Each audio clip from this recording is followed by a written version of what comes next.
Masechet Baba Kama, Daf Ain Vav Amud Bet. On va commencer par Ain Vav Amud Aleph au milieu de la page. Rabbi Shimon Omer Vechoulé. Rabbi Shimon, à la fin de la Mishnah que nous avions étudiée, il a dit la chose suivante. Rabbi Shimon Omer Kadashim Shehayav Be'acharayutan Meshalem Tashlumei Arba B'Hamisha She'eno Hayav Be'acharayutan Patour. Qu'est-ce que ça veut dire?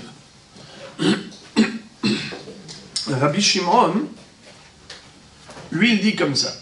Normalement, celui qui a volé un korban de son ami, quelqu'un qui a volé une bête qui était que de chat de son voisin, il n'est pas hayav de payer si jamais il lui a fait la shrita. Il n'est pas obligé de payer arba b'hamisha. Pourquoi? Parce qu'il n'est même pas obligé de payer kefel. La Torah dit vegunav mi bet ha'ish velo mi bet ha'ekdesh. C'est uniquement si on a volé un être humain, c'est là qu'on doit payer double.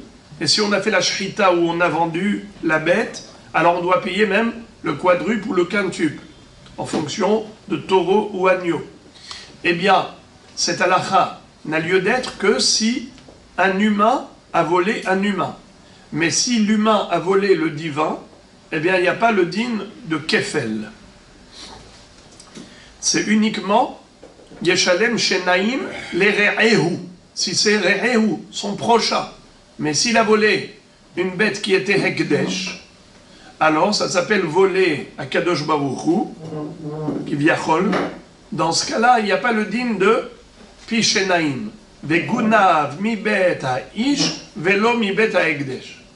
Et pourtant, Rabbi Shimon dit, alors juste une parenthèse, s'il n'y a pas le kefel, donc il n'y a pas arba b'hamisha, car dans le arba b'hamisha, il y a le kefel. C'est quoi kefel? C'est le double. Celui qui a volé déjà, avant de faire la shrita ou de revendre l'agneau ou le taureau, déjà il doit payer le double. Comme tout objet qui est volé, il doit payer double s'il se fait attraper.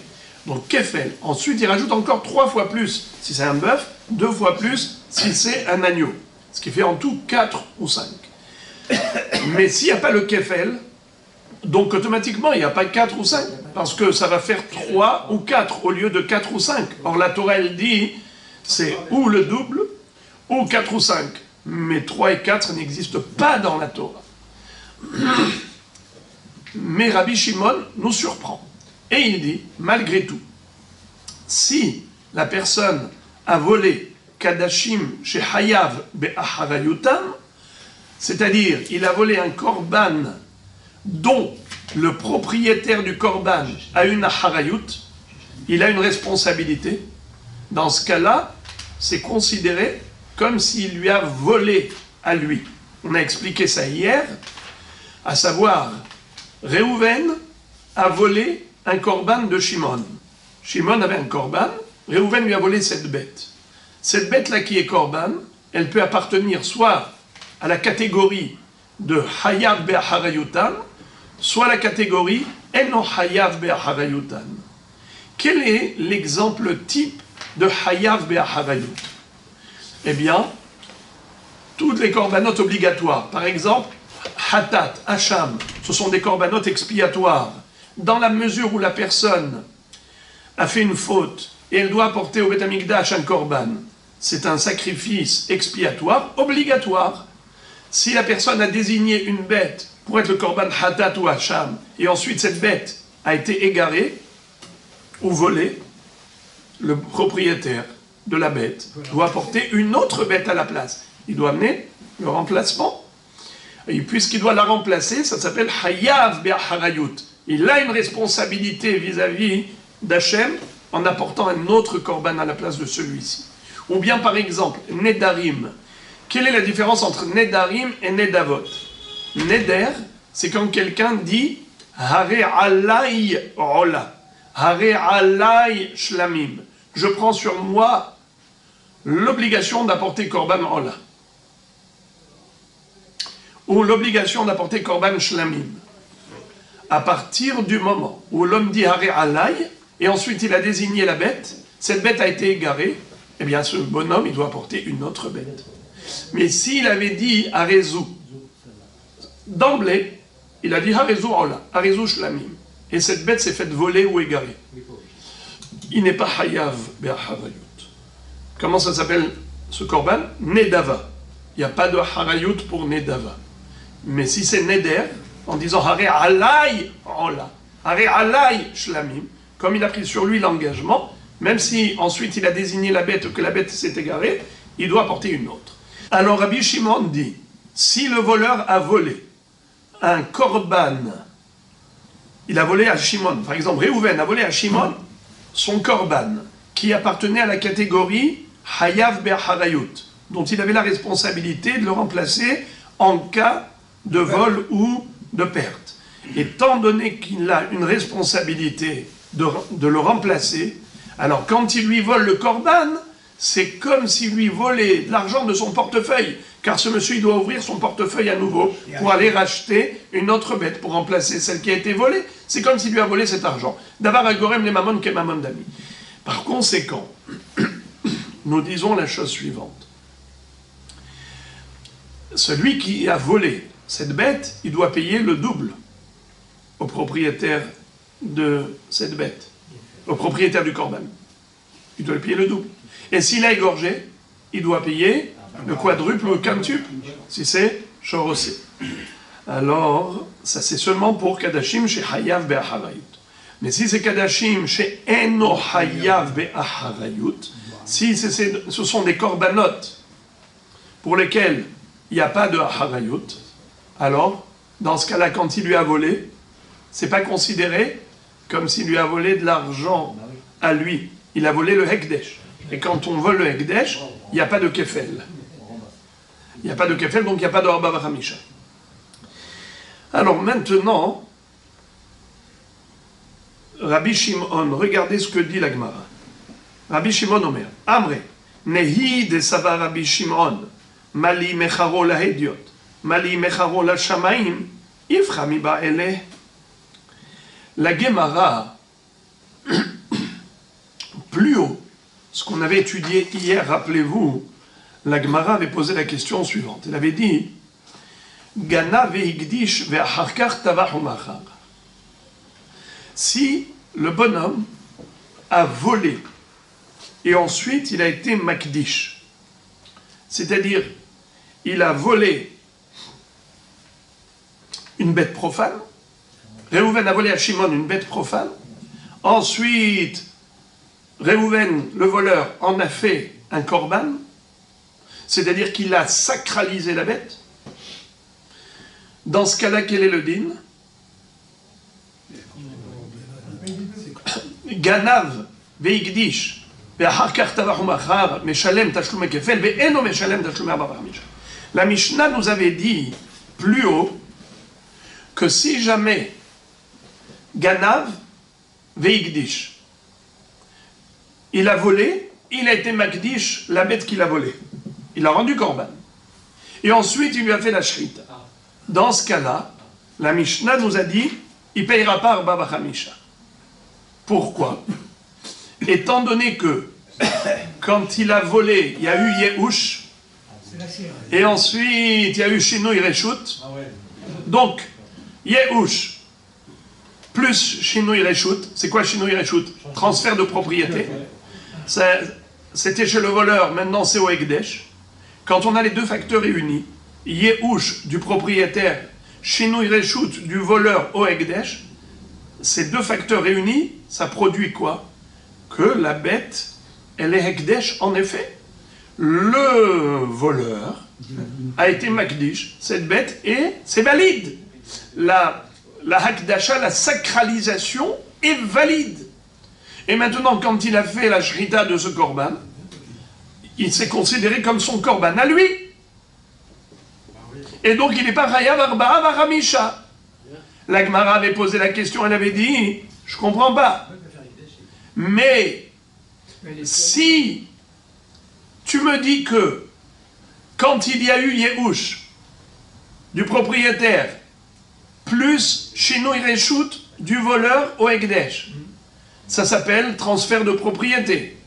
Eh bien, en soi, c'est un chef d'accusation pour lequel il doit payer Arba Bachamisha. Pourquoi? On a appris que le din de Arba Bachamisha, c'est pas seulement pour Tavah au Machav, celui qui a fait la shrita ou qui a vendu, mais même s'il a donné cadeau. Puisque c'est même s'il a donné cadeau, alors même s'il a été makdish, il a sacralisé, ça veut dire il a consacré au Beth Amikdash, c'est un transfert de propriété. Ce transfert de propriété, ça équivaut à une vente. Quel est le din pour un voleur qui a volé un bœuf et il l'a revendu? Il doit payer Arba Bachamisha. Eh bien là aussi, même sans faire la shrita, admettons que pour la shrita il n'est pas hayav, vu que c'est déjà son korban à lui, d'accord, mais du simple fait de l'avoir sacralisé, en soi c'est considéré comme une vente. C'est un chef d'accusation pour payer Arba Bachamisha. Alors pourquoi la Mishnah a dit que non, il ne payera pas Arba Bachamisha? Mais pourtant il est considéré comme vendu. Excusez-moi, qui va payer? Pourquoi la Mishnah se focalise que sur la shrita? Mais même avant la shrita du korban, déjà il y a eu Mechira, car il a vendu la bête volée. À qui il a vendu? Au Ekdesh. Car donner au Ekdesh, c'est comme vendre au Ekdesh. Et donc voilà, un voleur qui vole une bête, et il l'a revendue, doit payer Arba Bachamisha. C'est la question de la Gemara qu'on avait déjà vue. À qui il paye à Bachamisha? Je comprends pas. Au volé. Le voleur doit payer au volé Arba Bachamisha, puisqu'il lui a volé une bête, il l'a revendue. Hein? Je comprends la question du gêne. Comme il y a eu Yehush, Ouais. et changement de domaine, c'est plus à lui. Alors, regardez. D'abord, évidemment, qu'on parle ici, d'après celui qui dit que Yehush tout seul n'est pas connu. Donc il faut Yehush plus Shinui Reshut. Oui, mais même. Mais maintenant, quand il fait Shinui Reshut, au moment où il a fait Shinui Reshut, c'est comme vendu. D'accord? Le Yehush tout seul n'a pas été connu. C'est quoi qui est connu? Yehush et Shinui Reshut. Et c'est connu. Pour qui c'est connu? Pas pour le voleur. C'est connu pour l'acheteur du voleur. C'est qui est l'acheteur du voleur? C'est le Ekdesh, le Beth Amikdash. Donc maintenant, le voleur, quand il a vendu au Beth Amikdash, ça s'appelle vendre. Donc il devrait payer Arba Bachamisha au volé. Pourquoi il ne paye pas? Alors la Gemara avait tenté de dire que ça va très bien d'après Rabbi Shimon. Car Rabbi Shimon Bar Yochai, qu'est-ce qu'il nous a appris? D'avoir un gorem le mamon, qu'est mamon dami. On parle ici de korbanot. Quelle catégorie de korban? Un korban pour lequel le voleur, il a la responsabilité. Par exemple, korban hatat, hacham, et nedarim, pas nedavot, pas des nedavot. Et donc, même lorsqu'il a donné au Ekdesh le korban, c'est-à-dire la bête, il a rendu korban, quand il a rendu la bête korban, ça veut dire qu'il a donné au Ekdesh. Maintenant, cette bête, elle se trouve où? Dans son jardin, n'est-ce pas? Dans sa cour. Si maintenant cette bête, elle meurt, ou elle a été égarée, le voleur doit apporter un autre korban à la place. Donc ça veut dire que le voleur, il a une responsabilité vis-à-vis du Ekdesh par rapport à cette bête. Donc il est considéré comme propriétaire de la bête, bien que la bête s'appelle Ekdesh. C'est la raison pour laquelle ça ne s'appelle pas vendu. Pourquoi ça ne s'appelle pas vendu? Parce que ça s'appelle encore à lui. Et pourquoi c'est considéré encore à lui? Parce qu'il a une responsabilité. Comme il a une responsabilité, c'est considéré dans son domaine. Donc c'est pas sorti totalement de son domaine. C'est comme ça que la Gemara avait tenté d'expliquer selon Rabbi Shimon. Alors maintenant, la Gemara nous dit comme ça. Amre nehi de savar Rabbi Shimon nehi de savar Rabbi Shimon mali mecharo la hediot mali mecharo la shamayim ifra mi baele kadashim shehayav beharayutan patur deachte lo nafak mirshute kadashim sheno hayav beharayutan hayav de mafkele mirshute. C'est-à-dire, Rashi explique le sens de la question de la Gemara que je viens de lire. Je n'ai pas encore expliqué le sens de la question, mais je voudrais lire avec vous Rashi d'abord. Nehi de Savar Rabbi Shimon, Kasal Kadatar, Mishum Tviha lo Mihayev le Rabbi Shimon. Deafilu ifrisho leshem neder, המוטל עליו חריות, נפק מרשות מראי קמה, ונעשה זה שומר להקדש. וכי טבח, לאו דמראי כטבח, וכי מחייב לרבי שמעון, השעתה דהקדש כמחייב לי. דאביה למכירה. ילקח, מבעלה למימר, יפחה. Qu'est-ce que ça veut dire?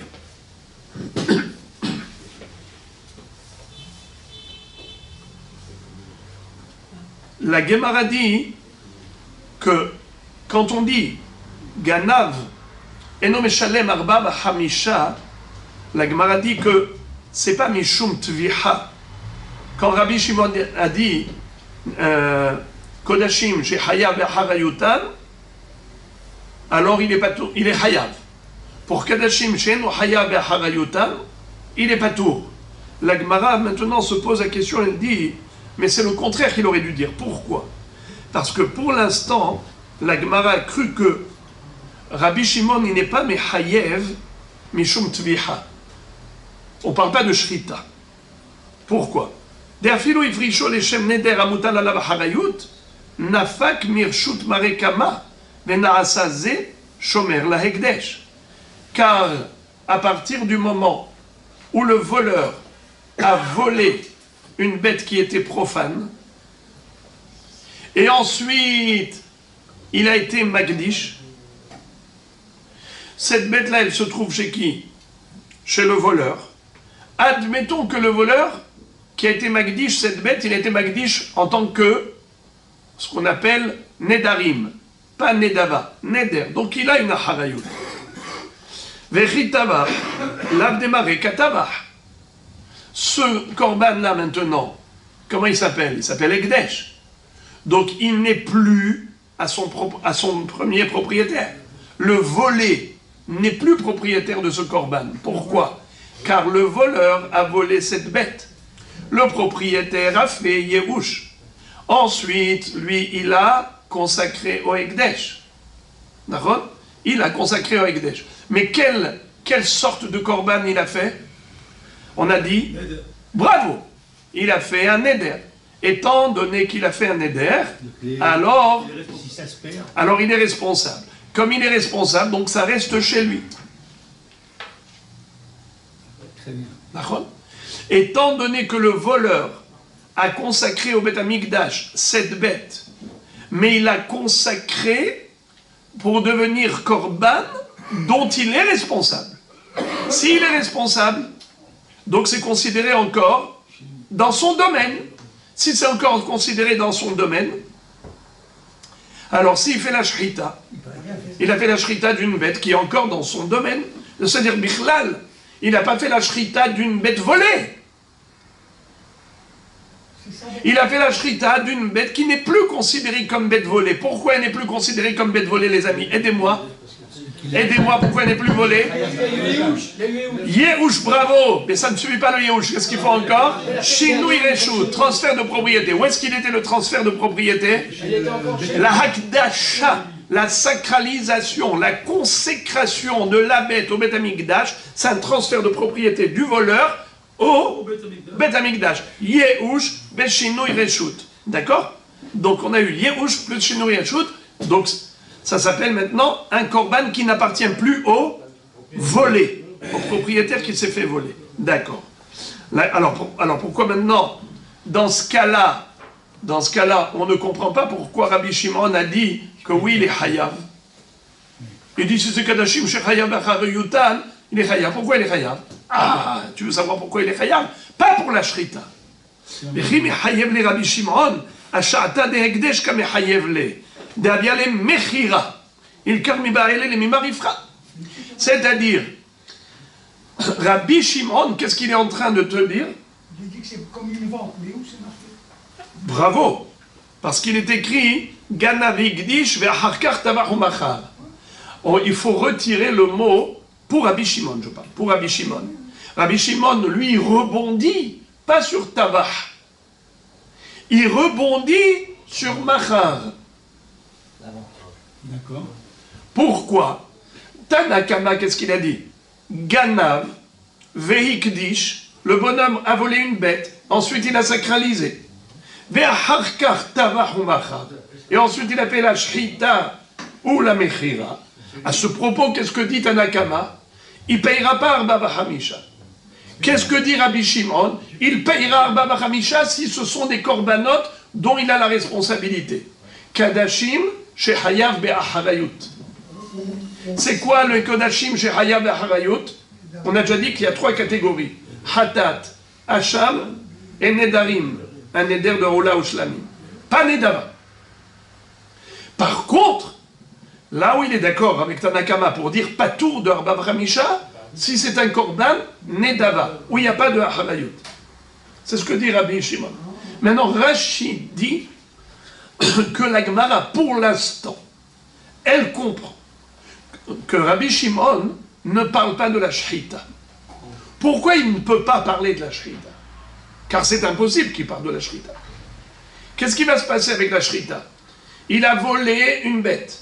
Il a rendu sacré. Et ensuite, il a fait la Shrita. Qu'est-ce qu'il va te dire, Rabbi Shimon? Qu'il faut payer Arba Bachamisha? Mais ma pitom, mais ça y est, c'est considérer son korban à lui.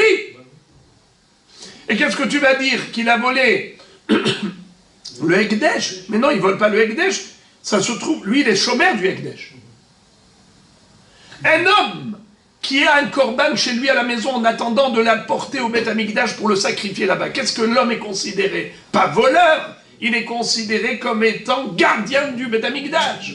Jusqu'au jour où il va apporter le korban. Il faut quel moment il a fait ça? Avant ou après le transfert? Est-ce qu'on a déjà transféré ou pas? Il a déjà sacralisé. Il a déjà sacralisé.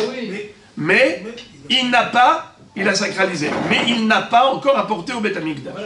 Et maintenant, chez lui, dans sa cour, il lui a fait la shrita à ce korban. Au lieu de lui apporter, au lieu de l'apporter au Beth Amikdash. Il va apporter le morceau alors. Attendez. Au lieu de l'apporter, donc ce korban n'est pas korbanisé. Il est dékorbanisé. C'est-à-dire que maintenant, il a fait la shrita dans sa cour d'une bête qui est korban. Est-ce que c'est considéré comme un voleur? Normalement, oui, mais ce n'est pas un voleur au vrai sens du terme. Pourquoi? Parce qu'il a fait la shrita d'un korban, et là où se trouve le korban, il est dans le Beth Amikdash. C'est-à-dire que, qu'est-ce que ça veut dire il est dans le Beth Amikdash? Écoutez l'expression talmudique qu'on retrouve plusieurs fois dans le chasse. Kol echad ite, begaza de rahamana ite. Là où se trouve le korban, il est dans le trésor du Beth Amikdash. Car Dieu se trouve partout. Melo chol haaretz kevodo, Lachem haaretz umloa, tevel veyoshveba. Tout appartient à Dieu. Là où on se trouve, on est chez Dieu. Nous, on est invités chez Dieu dans ce monde. On n'est que de passage. Adam la hevel dama yamav ketzel rover. On est tous de passage. On est tous invités à la table d'Akadosh Baruch Hu. Veshulhano aruch lakol. Veshulhano aruch lakol. Dieu, il a dressé la table pour tous les individus, pour tous les êtres qui viennent manger ici, dans ce monde. On se nourrit à la table de Dieu. C'est lui le maître. C'est le seul big boss. C'est le seul. Donc le korban qui se trouve chez le voleur lui-même, il a rendu cette bête korban, eh bien ça se trouve dans le domaine d'Akadosh Baruch Hu. Alors maintenant, quand il va faire la shrita, il n'y a pas de raison qu'il paye Arba Vachamisha. À qui tu veux qu'il paye Arba Vachamisha? À qui? Au volé? Ça y est, ce n'est plus à lui. Puisqu'il a rendu Kadosh, ça n'appartient plus au volé. Donc il n'y a pas de Arba Vachamisha. À qui tu veux qu'il paye Arba Vachamisha? Au Ekdesh? On a déjà dit qu'il n'y a pas de Kefel pour le Ekdesh. Il n'y a pas de Kefel, donc il n'y a pas de Arba Vachamisha. Alors pourquoi tu veux qu'un Rabbi Shimon condamne à payer Arba Vachamisha pour des Kadashim chez Hayav Be'harayutan? Ça n'a aucun sens. Rashi te dit que la Gemara a compris comme ça. Que Rabbi Shimon, ce qu'il veut dire, c'est qu'il est Hayav Arba Vachamisha, pas pour Tabach, que pour Machar. Et comment il y a eu ici Mechira? Comme on l'a expliqué longuement. C'est-à-dire, pas pour la Shrita, pas pour Tabach la Shrita, mais pour la Mechira, la vente. Quelle vente? Le transfert de propriété. Quand il a rendu kadosh, cette bête, après que le propriétaire qui s'est fait voler a fait Yehush, eh bien, là il y a eu Mechira. C'est là-dessus qu'il doit payer Arba Bachamisha. C'est logique. Ah, la Gemara dit, si c'est cela le sujet, alors j'ai une question bombardesque. C'est l'inverse qu'il aurait dû dire. Juste le contraire. Regardez la beauté de la question de la Gemara maintenant. Aïe, aïe, aïe. Régalez-vous les amis. Regardez ça. La Gemara pose la question, elle dit, Ifra me ba'ele. C'est juste le contraire que Rabbi Shimon aurait dû dire. Kadashim shehayav be'acharayutan. Patour. De'arte lo nafak mirshute. Kadashim she'eno hayav be'acharayutan. Hayav de mafkele mirshute. Qu'est-ce que ça veut dire? Qu'est-ce qu'a dit Tanakama? Tanakama a dit Ganav, Higdish, Vetavachomachar. 3 actions. Primo, il a volé. Secondo, il a consacré au Beth Amikdash, il en a fait un korban. Tierso, il a fait soit shrita, soit vente. Là-dessus, qu'est-ce que dit Tanakama? Il doit le kefel au propriétaire pour le vol, mais il ne lui doit pas Arba Bachamisha pour la shrita ou la mechira. Pourquoi? Car la bête était déjà sacrée. Donc elle n'appartenait plus au propriétaire. Étant donné qu'il a fait Yehush et Shinui Reshut, donc ce n'est plus à lui au moment où il fait la shrita ou la vente. C'est la raison pour laquelle, pas tout. Rabbi Shimon, il vient, il dit, ça dépend. De quel korban s'agit-il? Si c'est un korban pour lequel le voleur a une acharayut, alors il est hayav arba bachamisha. Pour tabach ou machar. Mais sinon, il n'est pas hayav arba bachamisha. Pour tabach ou machar. La Gemara dit, c'est sûr qu'il ne parle pas de tabach. Shrita. Tabach c'est shrita. C'est sûr qu'il ne parle pas de ça. Pourquoi? Ça on l'a déjà vu hier, longuement, que cette shrita, elle ne s'appelle pas shrita d'une bête de Réhouven, pardon, de Shimon. Réhouven a volé la bête de Shimon, ça s'appelle plus de Shimon. Au moment où il a fait la shrita, il y a déjà eu Yehush et Shinui Reshut. Donc au moment où il a fait la shrita d'une bête Ekdesh, c'est sûr que ça ne s'appelle pas faire la shrita d'une bête volée, car elle n'est plus considérée volée, puisqu'il y a eu transfert de propriété. Donc de quoi on parle? Forcément que de la vente. Car en soi, le fait de l'avoir consacré au Beth Amikdash, ça ressemble à une vente. Car une vente, c'est quoi? C'est un transfert de propriété. Eh bien, consacrer une bête au Beth Amikdash, c'est transfert de propriété. Si Yehush plus vente, ça donne quoi? Ça donne Arba Bachamisha. Eh bien, Yehush plus Ekdesh, ça doit engendrer Arba Bachamisha. Et pourtant, Tanakama disait qu'il n'y a pas Arba Bachamisha. Et on était très étonnés.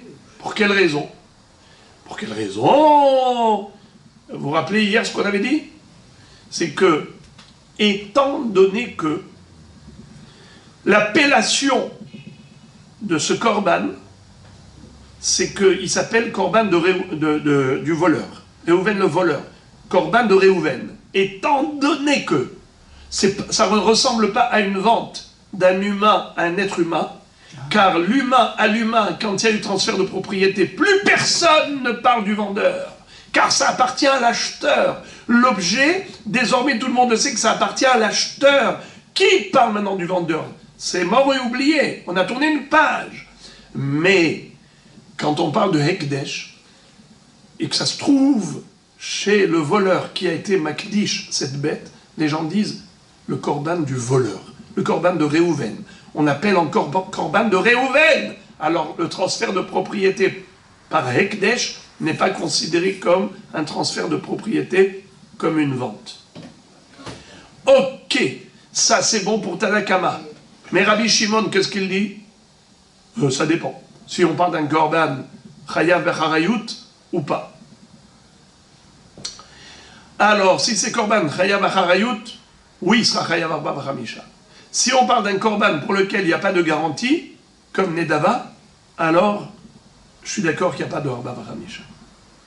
La Gemara dit, Rabbi Shimon, selon l'analyse qu'on avait vue hier, Rabbi Shimon, admettons qu'il considère que la vente, le transfert de propriété du voleur au Ekdesh n'est pas considéré, une fois qu'il y a eu transfert de propriété, excusez-moi, Rabbi Shimon, pour la Shrita, il n'est pas Mechayev Arba Bachamisha. C'est pas possible qu'ils disent qu'il est Chayav Arba Bachamisha pour la Shrita. Pourquoi ce n'est pas possible? Car à qui tu veux qu'il paye l'Arba Bachamisha? Au volé? À Shimon le volé? C'est sûr que non. Car au moment où il a fait la Shrita, c'était déjà un Korban. Il y a déjà eu Yehush Veshim Vesh. À qui tu veux qu'il paye? Au Ekdesh? Ce n'est pas possible, car on ne doit pas payer le Kefel au Ekdesh, donc il n'y a pas d'Arba Bachamisha. Alors comment Rabbi Shimon il peut dire qu'il est Chayav Arba Bachamisha? Donc c'est sûr qu'il ne parle pas de Shrita. S'il y a lieu de dire que Rabbi Shimon rebondit sur les paroles de Tanakama pour dire Chayav Arba Bachamisha, certainement il ne parle que de Mechira, de la vente. Et où est-ce qu'elle est la vente? Eh bien, la sacralisation elle-même. La consécration de cette bête qui était profane au Beth Amikdash, en soi, c'est un transfert de propriété. Et donc, si c'est un transfert de propriété, voilà pourquoi il est Chayav Arba Bachamisha, parce que c'est une vente. C'est comme une vente. La Gemara dit, excuse me. Rabbi Shimon, ces paroles, elles sont incohérentes. Car si c'est cela que considère Rabbi Shimon comme transfert de propriété, le fait de l'avoir consacré au Beth Amikdash, alors comment il peut dire que ça ne s'applique qu'à des korbanot pour lesquels le voleur a une harayut, mais pas pour des korbanot pour lesquels il n'y a pas de harayut? Mais c'est juste le monde à l'envers. Pourquoi? Car quand il y a harayut, alors justement Rabbi Shimon dit que c'est considéré comme appartenant encore au voleur. Car le voleur, il a une harayut. Alors comme il a une harayut, c'est-à-dire que si jamais ça a été égaré, il doit apporter une autre bête pour la remplacer. Donc c'est considéré comme sa bête. Davara gorem le mamon, ke mamon dami. Mais s'il n'y a pas de harayut, quand il a transféré de chez lui au Ekdesh, alors ça y est, il a coupé le cordon ombilical. Désormais, cette bête, elle ne s'appelle plus dans le domaine du voleur, car le voleur n'a aucune harayut. Elle est à 100% dans le domaine du Ekdesh. Là, vraiment, c'est une vente. Là, vraiment, c'est considéré comme une vente, parce qu'il y a un vrai transfert de propriété avec déconnexion totale du voleur. Alors, pourquoi est-ce qu'il dit qu'il ne payera pas Arba Bachamisha? Au contraire, il aurait dû dire que Dafka, pour Kadashim, chez Nohaya Harayutan, quand il n'y a pas de Harayut, c'est là que le voleur doit payer Arba Bachamisha. Mais si y a Harayut, donc il est encore connecté, le voleur, il est encore lié à ce korban, donc justement, c'est là où on ne devrait pas dire qu'il est Hayav Arba Bachamisha. Alors, comment Rabbi Shimon a renversé la vapeur? Ifra mi ba'ele. C'est extraordinaire la question de la Gemara. Est-ce que vous vous régalez ou pas de la question? Alors la réponse, elle est la suivante. Amré, Rabbi Shimon, Amilta Hariti Kae. En fait, Rabbi Shimon ne se rapporte pas au cas précédent des paroles de Tanakama. Pas du tout. On n'est pas du tout dans ce registre. De Ganav, Hegdish, Betavaromacha. C'est pas de cela qu'il s'agit. On parle d'autre chose. Ari Katane. En agonev ahar ganav shalem tashlumei arba v'chamisha. Chen gonev ekdesh mibet be'alim pato. Ma'itama vegunav mibet ha'ish velo mibet ha'ekdesh. Rabbi Shimon omer kadashim shehaya b'harayutan haya. Ma'itama karina vegunav mibet ha'ish. Ve'shen no haya b'harayutan pato. Delo karina vegunav mibet ha'ish. Qu'est-ce que ça veut dire? Il faut comprendre que les paroles de Rabbi Shimon dans la conclusion de la Mishnah n'étaient pas relatives aux paroles précédentes de Tanakama. C'est relatif à un autre sujet qui n'a rien à voir. Ça ressemble mais ce n'est pas identique. Ça parle d'autre chose. Tout simplement, il y a une halakha que celui qui vole un korban est patour. Ou bien plutôt, celui qui vole le Ekdesh est patour. Imaginez-vous le pire des voleurs. Il va à Jérusalem. Il est rentré dans le mont du Temple. Il a réussi à se faufiler dans le trésor du Beth Amikdash. Et de là-bas, il a volé un objet sacré. Le voleur s'est fait attraper par 2 témoins, traduit en justice. Les Dayanim vont lui dire de payer combien? Alors, vous aviez raison. Il paye Keren, mais pas Kefel. Car le Kefel, c'est uniquement Vegunav mi bet ha'ish.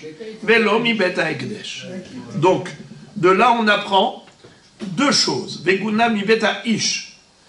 Premièrement, c'est seulement le Kefel, c'est seulement si on a volé d'un être humain et pas du Ekdesh, ou bien seulement si on a volé du propriétaire et pas du voleur. Car si le voleur a volé d'un voleur, le voleur volé, l'arroseur arrosé, dans ce cas-là, il n'y a pas de Kefel. Répétons, il y a 3 personnes. Réhouven, Shimon, Lévi. Réhouven est le propriétaire. Shimon a volé la Rolex de Réhouven. Lévi a volé cette même Rolex que Shimon avait volé de Réhouven. Lévi a volé la même Rolex. Alors, maintenant, quel est le din? Lévi a volé de Shimon, Shimon avait volé de Réhouven. Quel sera le din, les amis? Lévi paye Keren et Shimon paye Kefel. Excellent. Shimon qui a volé la Rolex à Réhouven, il payera double, mais Lévi qui a volé la Rolex volée de Shimon, eh bien, il payera juste le Keren, mais pas le Kefel. Très bien. D'où on apprend ça? Que le voleur du voleur ne paye pas double. Parce qu'il est écrit Vegunav mi bet ha'ish. S'il a volé du ish, du propriétaire. Velo mi bet haganav. Velo mi bet ha'ekdesh. C'est seulement s'il a volé d'un ish, et pas s'il a volé du voleur, et pas s'il a volé du Ekdesh. Donc, voleur du Ekdesh ne paye pas double. C'est clair. Maintenant, Rabbi Shimon Bar Yochai va dire comme ça. C'est pareil, a priori. Quelqu'un qui s'est faufilé à l'intérieur du Beth Amikdash, qui l'a volé, là-dessus, tout le monde est d'accord qu'il ne payera pas double. Mais quel est le din si quelqu'un a volé un korban qui se trouvait chez son propriétaire? Par exemple, Réhouven a sacralisé une bête. Il a dit, voilà, je vais la porter au Beth Amikdash. Shimon, le voleur, est rentré chez lui, il lui a volé la bête. Est-ce que Shimon va devoir payer double? Il avait déjà fait Ekdesh? Oui, Réhouven avait déjà sacralisé la bête. Shimon lui a volé la bête sacrée, qui est Korban. Il paye double, oui ou non? Alors, ce que vous dites, c'est joliment dit, il ne payera que Keren. Il ne payera pas Kefel. Mais Rabbi Shimon Bar Yochai va dire, ça dépend. Parfois il paye Kefel, parfois il ne paye pas Kefel. De quoi ça dépend? Ça dépend. Si le propriétaire du korban a une harayut vis-à-vis de ce korban, alors oui, c'est considéré comme le sien. C'est considéré comme Veguna mi bet ha'ish. Pourquoi? Car maintenant qu'il lui a volé, l'autre il doit ouvrir son portefeuille, son porte-monnaie, et remplacer, acheter une autre bête avec son argent qui est profane. Il doit acheter une bête pour la sacraliser. Donc c'est comme s'il lui a volé cet argent. Donc il doit payer Kefel pour ce korban qu'il lui a volé. Davara gorem les mamon, qui est maman d'ami. Ce korban qui peut entraîner une perte d'argent, c'est comme l'argent profane. Et donc il lui doit double. Mais s'il s'agissait d'une nedava, étant donné que le propriétaire de ce korban nedava n'avait pas de harayut, alors le voleur qui a volé ce Ekdesh, il a volé, certes, un objet kadosh, mais il n'a pas volé un être humain. Donc il ne payera pas Kefel. Car il est écrit Begunav mi bet ha'ish, Belom mi bet ha'ekdesh. Très bien. Alors là, maintenant, c'est clair. Alors, répétons les amis. Je vous pose la question. Quel est le din d'après Rabbi Shimon? Si quelqu'un a volé un korban, est-ce qu'il doit payer double au volé, oui ou non? Ça dépend. Ça dépend. Ça dépend, bravo. Si c'est Hayoutan. Si c'est un korban pour lequel il est Hayav Be'Harayut, alors oui, sinon non. Très bien. Et c'est ça, Rabotaï, maintenant on arrive au point de chute. En tout et pour tout, c'est tout ce que voulait dire Rabbi Shimon, c'est tout. Il ne parlait pas du tout de Arba Vachamisha par rapport à Ganav, Hikdish, Arkartavarumachar. Il ne parlait pas de ça. Il parlait d'un voleur qui a volé un korban. C'est pas qu'il a volé une bête profane et après le voleur il a rendu korban. Vous voyez la différence? Oui, tout à fait. Nous avions cru que Rabbi Shimon parlait du cas de Tanakama. Tanakama parlait de quel cas? De quelqu'un qui a volé une bête profane et ensuite le voleur lui-même l'a rendu korban. C'est de ça qu'il s'agissait, n'est-ce pas? Mais Rabbi Shimon, il ne parle pas de ça. Rabbi Shimon ne parle pas de quelqu'un qui a volé une bête profane et ensuite il a sacralisé et ensuite il a vendu ou il a shrité. C'est pas de cela que parle Rabbi Shimon. Rabbi Shimon, il parle de quelqu'un qui a volé directement un korban. Il a volé le Ekdesh. Alors maintenant, est-ce qu'il est chayav, oui ou non? Tanakama dit non. Et Rabbi Shimon établit un distinguo entre Ekdesh et Ekdesh. Il dit si c'est un Ekdesh pour lequel il y a Harayut, alors c'est considéré comme le Ekdesh d'un être humain, comme une bête d'un être humain. Et s'il n'y a pas de Harayut, alors c'est considéré Ekdesh, il ne payera pas de double, donc il ne payera pas de Ekdesh. Maintenant qu'on a compris la base, la suite est facile. La Gemara pose la question, Mirde, puisque Shama'in le Rabbi Shimon de Amar Shchita she'ena reuya losh mashchita kadashim nami Shchita she'ena reuya. Très jolie question. Du miel. On a appris dans la Mishnah que Rabbi Shimon pense que Shchita she'ena reuya losh mashchita. Exemple. Quel est le din si le voleur qui a fait la shchita de la bête qu'il avait volée, ensuite elle s'est avérée tréfa. Il y avait par exemple une perforation dans les poumons de la bête. Il ne peut pas la manger, elle est tréfa. Est-ce qu'il doit payer Arba Vachamisha? Non. Tanakama dit oui, Rabbi Shimon dit non. Pourquoi? Tanakama dit il a fait une shchita, donc il paye pour la shchita Arba Vachamisha. Rabbi Shimon dit c'est vrai qu'il a fait une shchita, mais cette shchita n'aboutit pas à la cachérisation de la viande, car cette viande, il ne pourra pas la manger. Toute shchita qui n'aboutit pas à une consommation cachère n'est pas considérée comme une shchita valide. La shchita s'appelle même pas shchita. Pas nevela, elle est shchita. Elle est seulement tréfa. Mais il dit, étant donné que cette shchita n'a pas abouti à la consommation, loshma shchita. Répétons, shechita, she'ena re'uya, loshma shchita. Ok.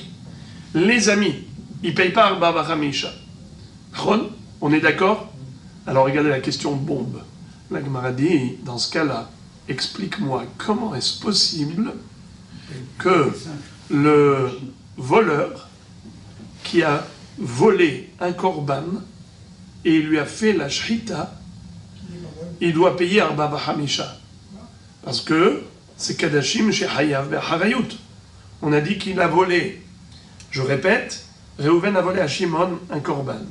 Shimon, c'était quoi ce korban-là qu'il devait apporter? Kadashim chez Hayav Be'Harayut. Par exemple, Nedarim, Hatat, Hacham, tout sauf Nedava. D'accord? Alors, dans ce cas-là, quel est le din? Le voleur doit payer au propriétaire du korban Arba Vachamisha. Dans quel cas? Tavach ou Machad. C'est quoi tabach? Expliquez-moi c'est quoi tabach? Shchita. Mais cette shchita, c'est une shchita she'ena re'uya. Bien sûr, c'est Kadashim. Il fait la shchita d'un korban en dehors du Beth Amikdash, les amis. Est-ce que ce korban est korbanisé? Non. Il a été dékorbanisé. Puisque le pauvre korban, il a subi une shchita en dehors du Beth Amikdash, alors il n'est pas saoul. Évidemment qu'il n'est pas saoul. Donc cette bête-là, elle est même interdite au profit. Qu'est-ce qu'il faut lui faire? Il faut brûler cette bête qui a été shchitée en dehors du Beth Amikdash. D'ailleurs, entre parenthèses, je vous pose la question pour une culture générale. Quel est le digne de ce voleur par rapport à cette shrita en dehors du Beth Amikdash? Il doit payer un corban, non? Vous savez quel est le digne? Hayav karet. Ve'el petach ohel moed lo yivi'o. Ve'nichreta nefesh hayim me'amea. Hayav karet. Ça s'appelle shchut echutz. Celui qui fait la shrita d'un corban en dehors du Beth Amikdash, il est Hayav karet. Ce voleur, il est Hayav karet, Rabotai. Il a volé un corban et il lui a fait la shrita en dehors du Beth Amikdash. Mais laissons le karet de côté. C'est pas parce que lui va subir karet qu'on va le dispenser de payer Arba Vachamisha. Rabbi Shimon dit, il payera Arba Vachamisha. Si c'est un corban pour lequel le propriétaire avait une harayut. Parce que d'avoir gorem les mamon qu'est mamon d'ami. Les amis, bien beau que d'avoir gorem les mamon qu'est mamon d'ami. Et pourquoi il paierait Arba Vachamisha? Pourtant, c'est pas une shrita, ça. Shrita sheinaro, yaloshma shrita, puisqu'il a fait la shrita en dehors du Beth Amikdash. Cette bête n'est pas mangeable, cette bête n'est pas profitable, puisque on peut rien faire avec. Maintenant, il faut la brûler. On parle de Mechira, alors? Hein? Alors on parle de Mechira? Et là, ici, c'est écrit Tavar en Mara. Il y a 3 réponses à cette question. La première réponse, elle est donnée par Rav Dimi au nom de Rabbi Yochanan. La deuxième, c'est Rabbi Yitzhak Baravin. Et la troisième, c'est Rabbin au nom de Rabbi Yochanan. Excusez-moi. Et Rish Lakish.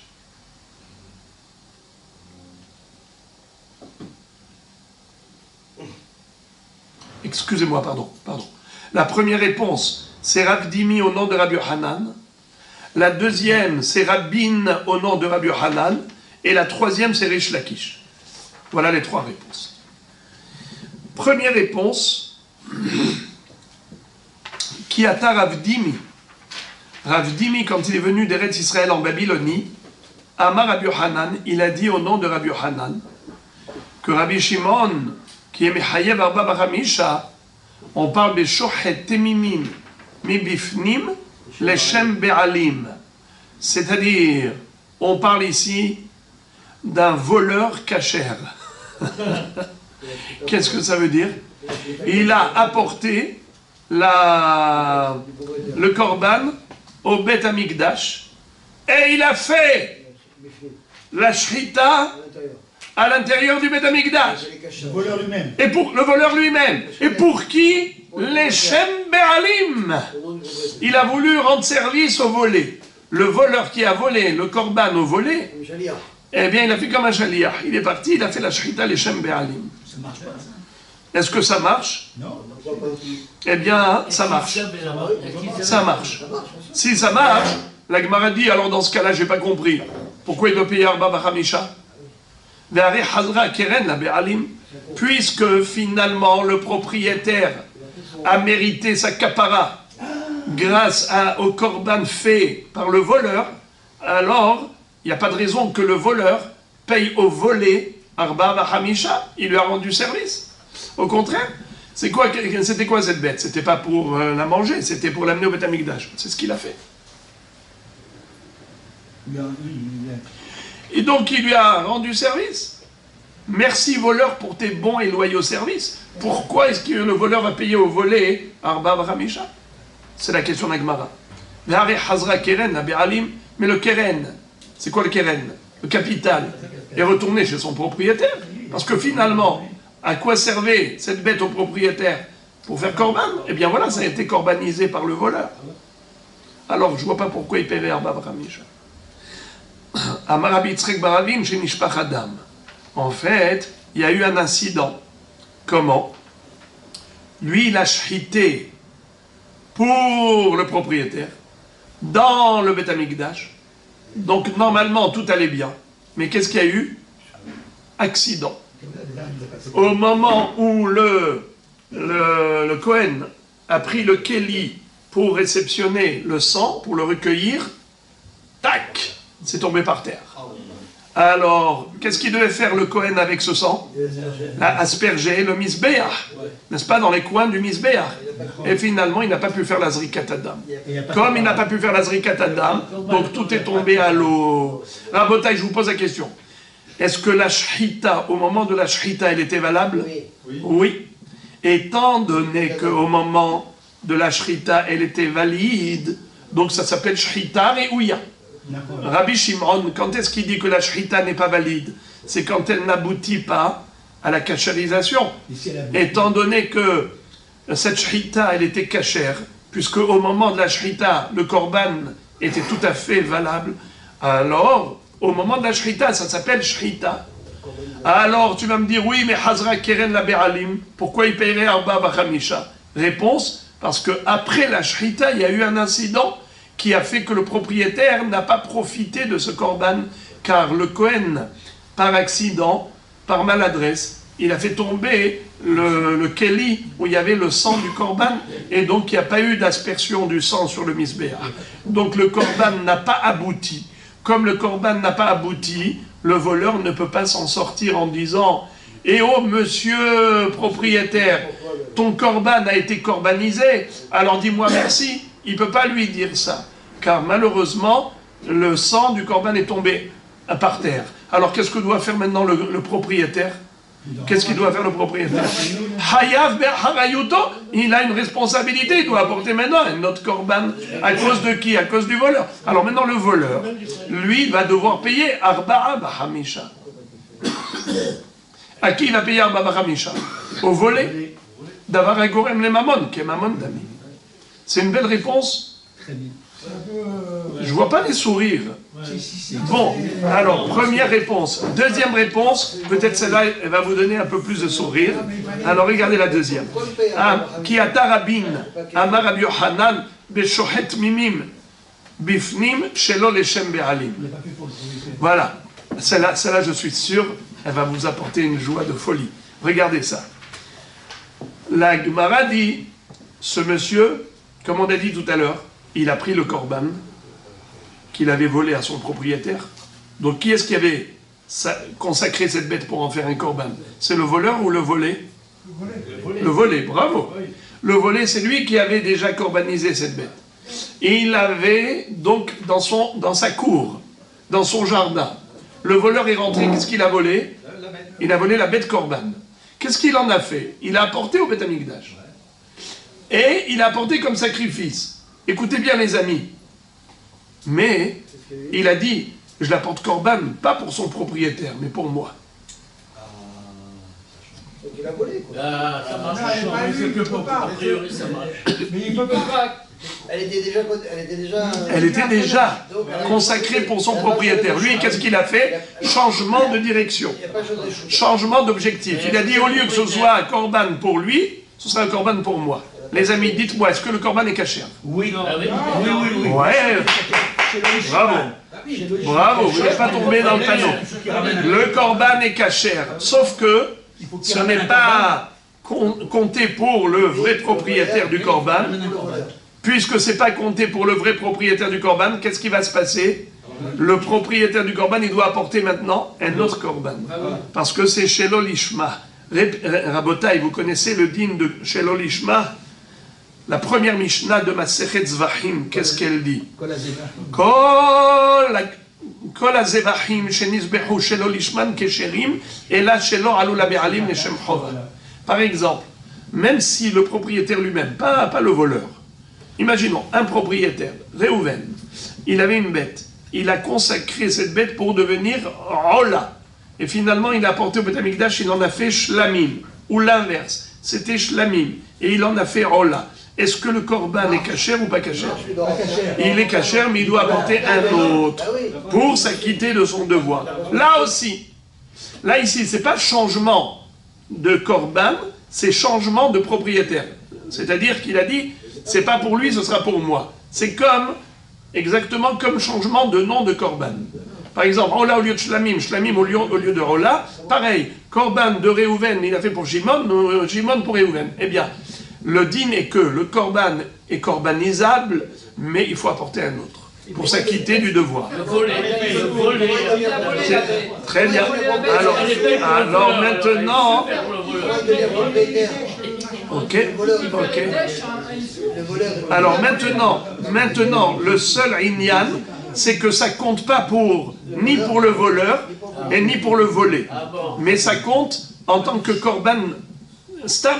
C'est un korban stam pour personne. Il a dit c'est à moi. Il peut dire ce qu'il veut, ça comptera pour personne. Mais le korban est korbanisable. Pour qui? Pour personne. Alors maintenant, les amis, est-ce que le volé doit apporter un autre korban? Bah oui. Si on parle de korbanot pour lesquels il y a aharayut, eh bien, il a une responsabilité. Alors, il doit apporter, puisqu'il n'est pas quitte. Je répète, Lo alou la be'alim leshem chova. Traduction, s'il vous plaît, de cette phrase. Lo alou la be'alim leshem chova. Traduction. On n'a pas compté Le propriétaire du korban n'est pas quitte avec ce korban. Donc, qu'est-ce qu'il doit faire s'il n'est pas quitte? Il doit apporter un autre. Donc, d'abord, avec Gorem les Mamon, qui est Mamon d'Ami. Voilà pourquoi Rabbi Shimon Bar Yochai dit qu'il doit payer 5 fois plus. Parce que il lui a causé une perte d'argent, indirectement, en faisant un korban, mais pas au nom du propriétaire du korban. Donc maintenant, le propriétaire du korban doit apporter un autre korban. Donc il lui a causé une perte d'argent. Alors d'avoir un gorem les mamon, qui est mamon d'ami, alors il doit payer 4 fois plus ou 5 fois plus. Pourquoi qu'il fait le 5 fois? Pourquoi il paye 4 fois plus 5 fois plus et pas que qu'il fait? Ça, j'arrive pas. Attends. Bravo! Il a volé, il a fait la shrita. Mais c'est une shrita qui compte quand même. Elle compte pour qui? Elle compte pour personne. Bravo! Donc il a fait la shrita. C'est exactement les critères nécessaires pour payer 4 fois plus ou 5 fois plus. Voler, faire shrita. On n'avait pas parlé de shrita, juste avant. Mais on parle après. Eh bien, encore une fois, la Gemara dit qu'on ne parle plus de ce cas. On avait cru que Rabbi Shimon y parlait de ce cas, qu'il a volé, il a offert au Beth Amikdash, et ensuite il a fait shrita. Non, Rabbi Shimon ne parle pas de ce cas. Il parle de quelqu'un qui a volé un korban tout court. Alors maintenant, on a compris, donc maintenant la deuxième réponse. Comment est-ce possible que Rabbi Shimon Bar Yochai, qui généralement pense qu'une shrita qui n'est pas valide, n'est pas considérée shrita. Alors comment il peut condamner le voleur à payer Arba Bachamisha, mais la shrita n'est pas shrita? Au cas où il a volé un korban, et ensuite il a fait la shrita dans son jardin, il a fait la shrita dans sa maison, eh bien dans ce cas-là, c'est en dehors du Beth Amikdash. Le korban, il n'est pas soul. Si la shrita n'est pas valide, donc c'est pas une shrita. Comment il peut être Hayav Arba Bachamisha? Dans le cas où c'est Ekdesh. La réponse, on a deux réponses. Première réponse, c'est quoi? Le sang n'a pas été versé. Non. La première réponse. Non, vous êtes en plein milieu de l'autoroute. Vous avez fait une station en plein milieu, dans une aire de service au milieu de l'autoroute, Rabbi Shimon. Où vous êtes arrivé là? Encore une fois, répétez s'il vous plaît la première réponse. Bravo. Alors, Chaza. Il a, dans les deux réponses que j'ai données maintenant, que ce soit Rav Dimi au nom de Rabbi Yohanan, ou que ce soit l'autre élève de Rabbi Yohanan, comment il s'appelait? Rabin au nom de Rabbi Yohanan. L'un et l'autre disent la même chose. On parle d'un voleur qui a apporté le korban au Beth Amikdash. Et il a offert ce korban en tant que korban digne de ce nom. Mais la raison pour laquelle il doit payer Arba Bachamisha, c'est que le propriétaire qui s'est fait voler ce korban n'est pas quitte du korban. Pourquoi il n'est pas quitte du korban? Alors c'est là la mahloket. Selon Rav Dimi, il n'est pas quitte parce que le sang du korban a été versé par maladresse du Kohen, et le sang est tombé par terre. Donc ce sang n'étant pas aspergé sur le misbéach, donc le propriétaire n'est pas quitte, il doit apporter un autre korban, donc d'avar et gorem les mamon qui est mamon d'ami, donc il est hayab arba hamisha parce qu'il a fait la shrita de ce korban, mais la shrita de ce korban n'a pas abouti au korban du propriétaire, puisque le propriétaire il doit maintenant apporter un autre korban. Alors pourquoi est-ce que tu dis que la shrita s'appelle shrita re'ouya? Car au moment de la shrita, le sang du korban n'était pas encore versé par terre. Il n'y a pas eu encore la maladresse du Kohen. La maladresse du Kohen est arrivée qu'après la Shrita. Donc au moment de la Shrita c'est une Shrita Réouya. Et pourquoi la maladresse du Kohen, le propriétaire, il est responsable? Il doit ramener notre bête. Eh bien parce qu'il n'y a pas eu de Korban. Mais il n'est pas responsable, c'est pas lui qui a versé le sang. Qui n'est pas responsable? Le propriétaire du Korban. Oui, mais il n'y a pas eu de Korban. Mais c'est le Kohen qui a versé sur le... D'accord, mais lui, il n'a pas eu de Korban. Vous imaginez maintenant que le Kohen, quand il fait une maladresse, il va devoir apporter des Korbanot à tout le monde? Il est dans le cadre de sa shlichut.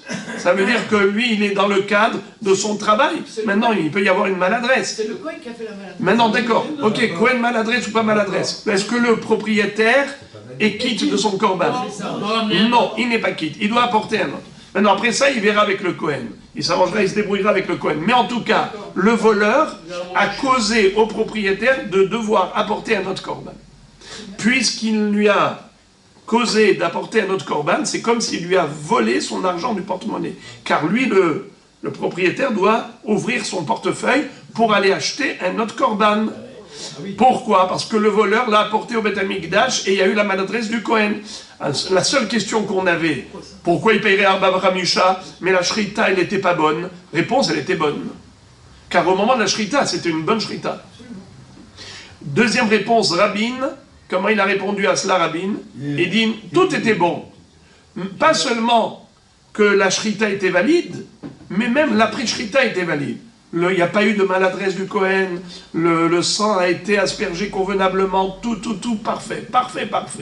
Alors pourquoi il doit payer Arba Vachamisha? Parce que c'est dans la Kavana.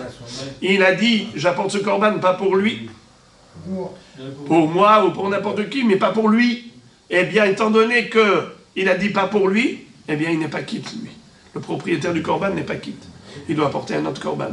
Donc c'est la raison pour laquelle, ça s'appelle Davar et Gorem, les mamans, qui est maman d'ami. Donc c'est comme s'il lui a volé une bête profane, il doit payer Arba Vachamisha. Car la Shrita est une Shrita Réouya, car c'est une Shrita absolument valide. C'est un Korban parfait.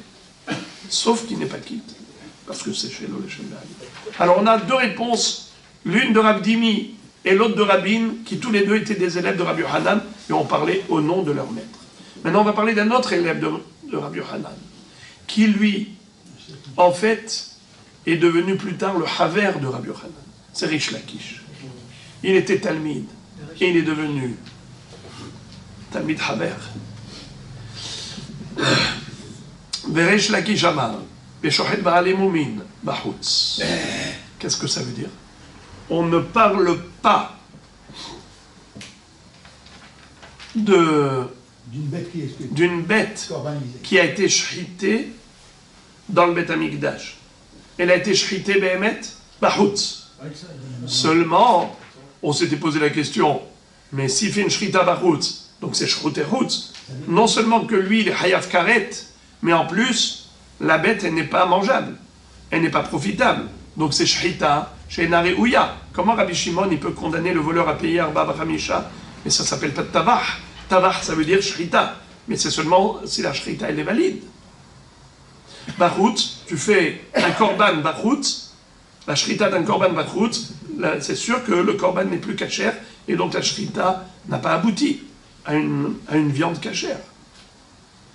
Réponse, on parle d'un korban qui n'était pas korbanisable. Pourquoi? Car la bête avait un défaut.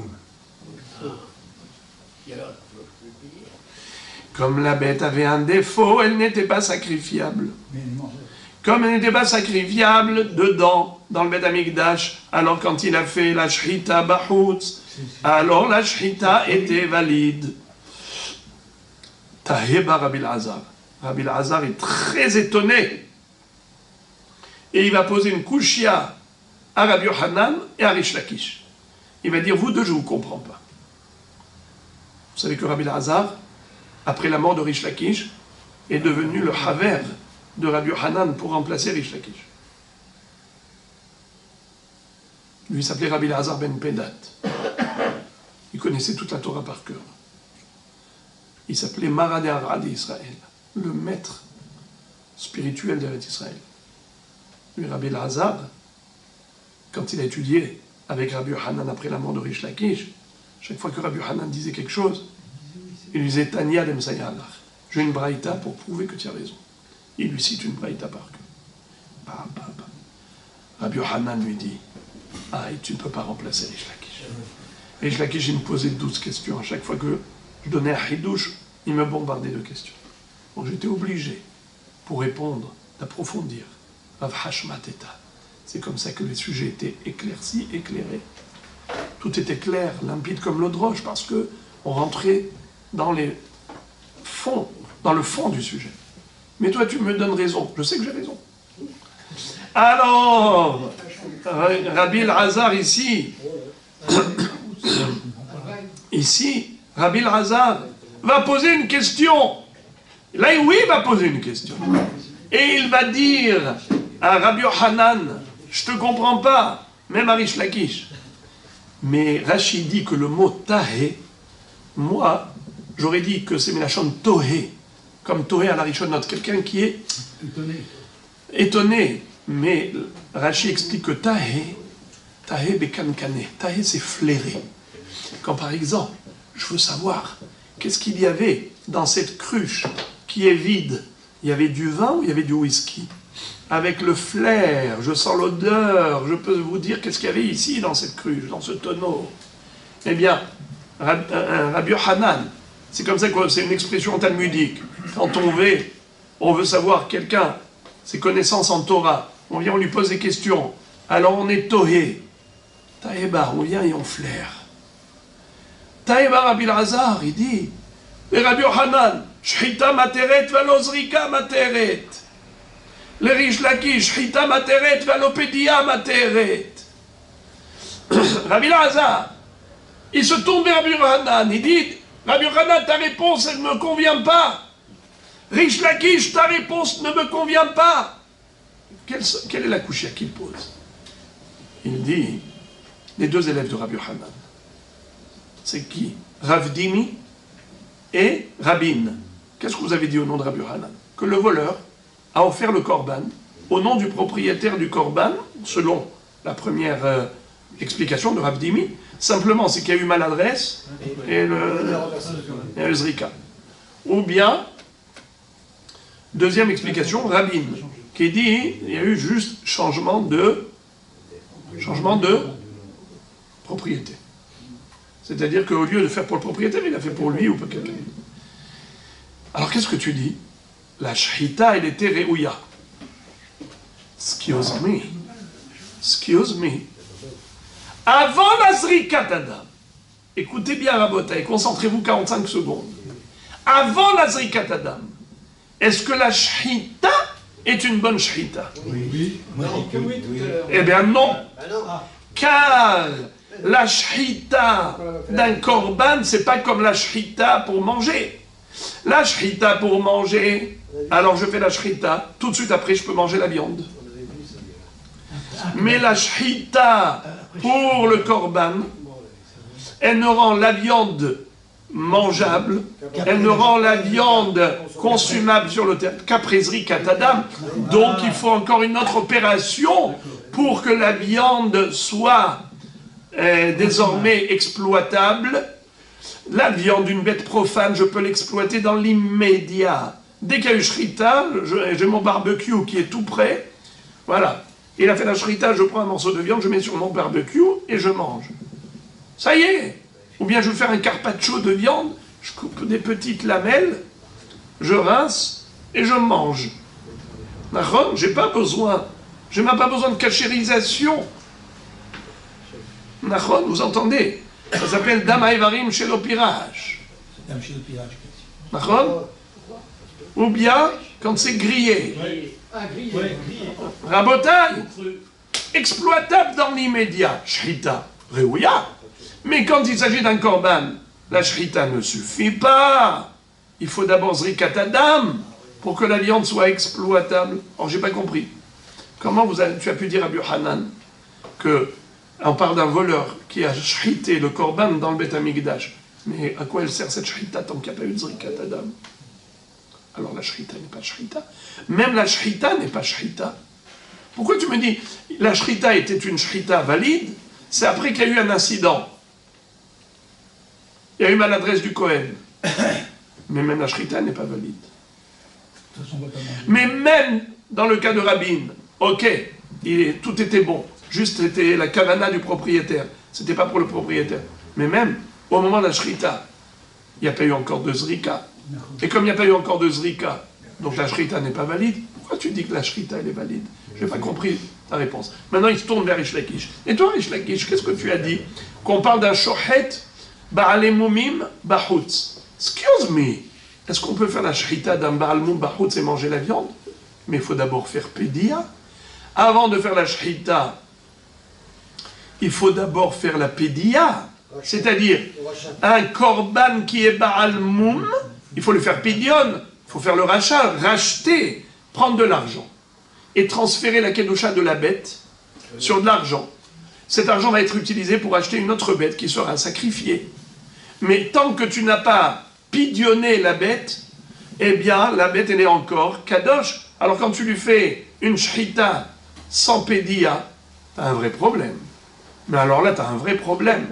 Comment? Tu n'as pas encore fait le pidion.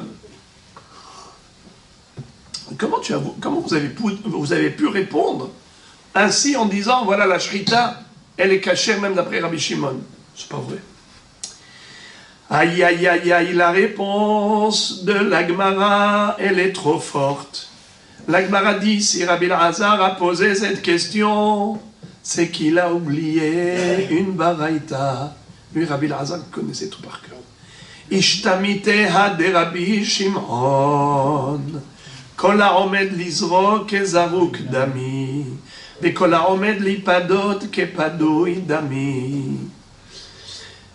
La shrita, qu'est-ce qui lui manque? Zrikat adam. La shrita, qu'est-ce qui lui manque? Pidion. Eh bien, kol haomed lizarek kezaruk, kol haomed lipadot kepadui.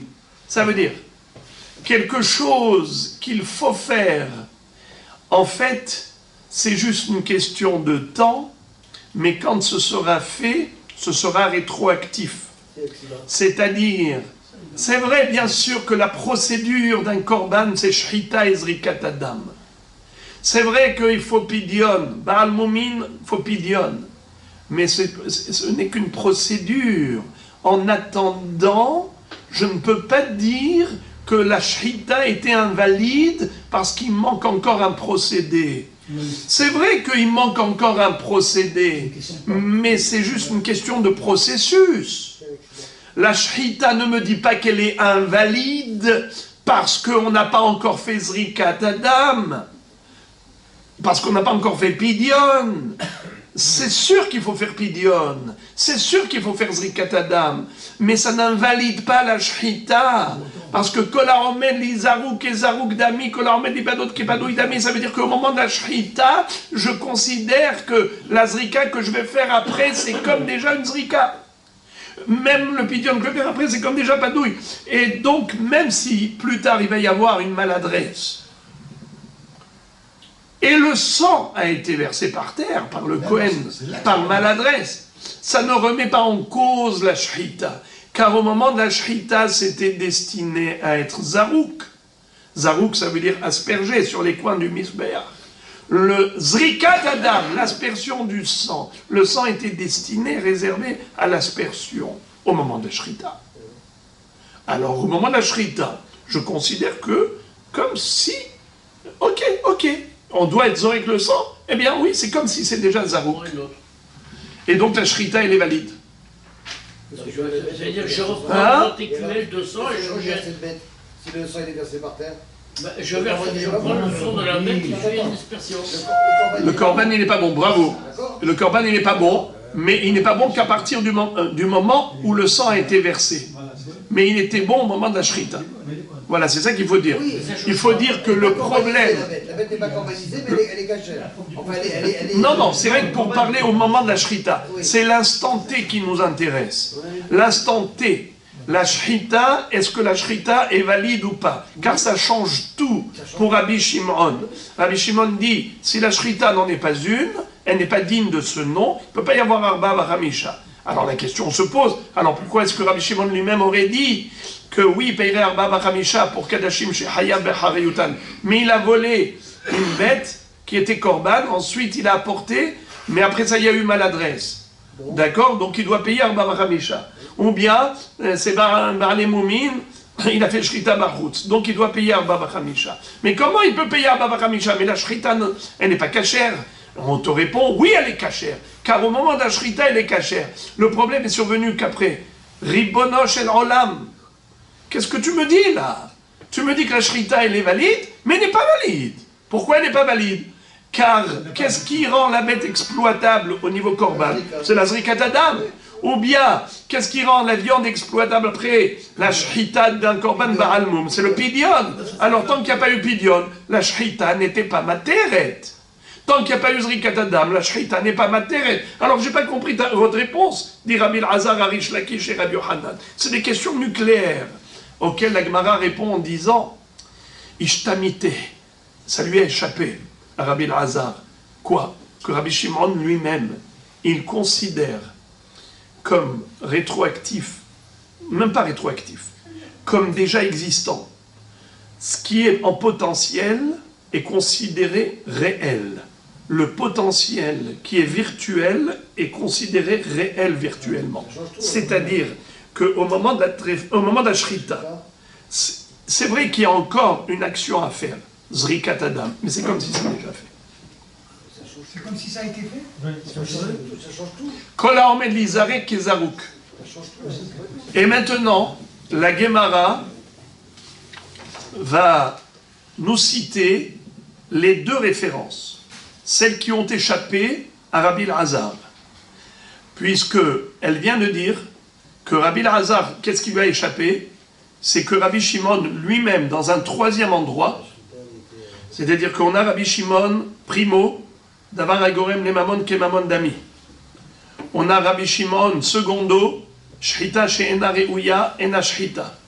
Et on a maintenant un Rabbi Shimon, tierso, c'est Kol HaOmed Ke'asouy. Toute chose qui est potentiellement destinée à subir une opération, c'est comme si cette opération a déjà eu lieu. Exemple, une bête korban à laquelle on a fait Shrita pour faire Zrikat Adam, au moment de la Shrita, on considère que comme si la Zrika a déjà eu lieu. Donc la Shrita est une bonne Shrita. Ça s'appelle Shrita avec Zrika. Ou bien, il manque Pidion, c'est comme Shrita avec Pidion. L'espace-temps n'est pas problématique. On considère qu'à l'instant T, tout va bien. Comme si tous les facteurs étaient réunis à l'instant T. Donc la Shrita est une bonne Shrita.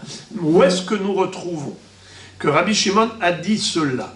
Où est-ce qu'il nous a enseigné ce principe selon lequel le potentiel est réel sur le plan virtuel? Ça veut dire qu'on considère que l'action qui aura lieu plus tard, comme si elle a déjà eu lieu au moment même, à l'instant T, au moment d'Ashrita, comme s'il y a déjà eu Zrika, au moment d'Ashrita, comme s'il y a eu Pidion. Comment tu peux dire une chose pareille? Où est-ce que tu retrouves Rabbi Shimon qui a dit ça clairement? Il n'a pas dit dans ces termes. Alors d'où tu voulais que Rabbi Elazar le déduise? Regardez comment c'est fort. La déduction, elle est incroyable. Netanya, Rabbi Shimon Omer, Yesh notar, Shehu metame tum'at ochalim, veyesh notar, she'eno mitame tum'at ochalin.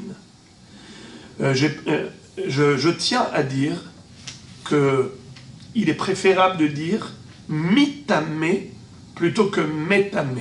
Mitame, ça veut dire subir une tum'a. Metame, c'est communiquer la tum'a.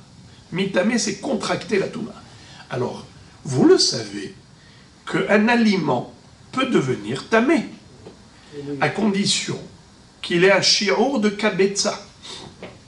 Selon une opinion, c'est marloquette entre Rashi et Tosfot, à savoir, est-ce que même une petite quantité d'aliments peut devenir tamé? Ce n'est que pour communiquer de la tum'a, il faut kabetza. Et selon une autre shita, c'est même pour subir la tum'a, il faut qu'il y ait shi'ur kabetza. Alors maintenant, écoutez ça. Un aliment qui était au contact d'une source d'impureté, si cet aliment avait été mouillé préalablement, cet aliment deviendra tamé. Ok. Ça, c'est l'axiome de base. Maintenant, si l'aliment n'est pas comestible, si l'aliment n'est plus mangeable, même pas pour un chien, eh bien, il n'est pas Mekabel Toum'a. D'accord? Car la Toum'a des aliments, c'est parce que c'est un aliment humain. Puisque c'est Ochel, c'est Mekabel Toum'at Ochalin. Ochalin. Pas Ochlin, parce que Ochel, Ochlim, c'est l'homme qui mange. Ochalim, c'est Ochel, avec Ségol au pluriel. Ani Ochel, je mange, c'est avec Tséré, 2 points. Kol ochel kav nasham. Mais Ochel, l'aliment, c'est avec Ségol. Au pluriel, c'est Ochalim. Alors maintenant, Tum'at Ochalim, ça veut dire la Tum'at des aliments. La Tum'at des aliments, elle ne peut avoir lieu que si c'est un aliment qui est comestible, comme son nom l'indique, Ochalim. Mais si, par exemple, ça a pourri, et que maintenant ça a touché une Tum'a, ça ne va pas devenir tamé, car ce n'est même plus Ochalim. C'est un exemple. Je le dis comme introduction pour la suite. Quel est le din si on a du notar? Exemple, un korban qui n'a pas été mangé en temps voulu. Le temps qui était imparti, par exemple, pour un korban, c'était toute la nuit, comme le korban Pessah, ou bien un korban Hatat, Hacham, ou korban Toda. Tout cela, on doit les manger les Yom Balayla. D'accord? Quel est le din si c'est resté même après l'aube? Ou bien des shlamim qu'on peut manger, shneamim velayla echad, jour, nuit, jour. Et c'est resté jusqu'à la tombée de la nuit. Ça s'appelle notav. Le din qu'il faut brûler. On n'a pas le droit de manger. Celui qui mangerait, hayav karet. Il faut brûler. Ok. Maintenant, quel est le din si on ne mange pas? Ok. Mais ça a touché de la toum'a. Est-ce que cette viande est devenue tamée? Non. Si par exemple cette viande-là, qui est devenue tamée, a touché de la terouma. Non. C'est pas mangeable. Non, non. Il n'y a pas le droit de la Non, manger. elle est consommable, mais pas Elle est mangeable. mangeable, mais interdite à la Consommable, mais pas consommation. mangeable. Elle est mangeable, interdite à la consommation. Ça serait consommable, mais pas mangeable. C'est pas pareil. Vous me suivez? Elle est- Interdiction de manger. Alors quoi? Elle est alors, mangeable, est-ce qu'elle mais transmet la interdite. touma? Non, elle n'est pas Alors, est-ce qu'elle mangeable. transmet la touma? La trouma, tu n'as pas le droit de la manger, Est-ce c'est qu'elle toute merde. transmet la Alors touma? écoutez la bataille. Regardez ça. C'est extraordinaire ce qu'on va étudier. Regardez ça. Le notar, oui. Le notar, écoutez ça, comment c'est possible qu'il soit... Yesh notar, שהוא מטמא טומאת אוכלים, ויש נותר שאינו מטמא טומאת אוכלים. Ça dépend. Il y a notar et il y a notar. נכון? Lui, Rabbi Shimon dit que quelque chose qui est assour bahana'a n'est pas mekabel tumat ochalim. Et puisque le notar est assour bahana'a, donc il n'est pas mekabel tumat ochalim. Mais quel est le din si d'abord cette viande, elle avait un moment où elle était apte à être mangée. Et ensuite c'est devenu notar, alors dans ce cas-là, ce notar est mekabel tum'a. Quel est le notar qui est Mekabel Tum'a et quel est le notar qui n'est pas Mekabel Tum'a? Alors, là encore, il faut une introduction. Même si le notar n'est pas mangeable, malgré tout, il est Mekabel Tum'at Ochalin. Pourquoi?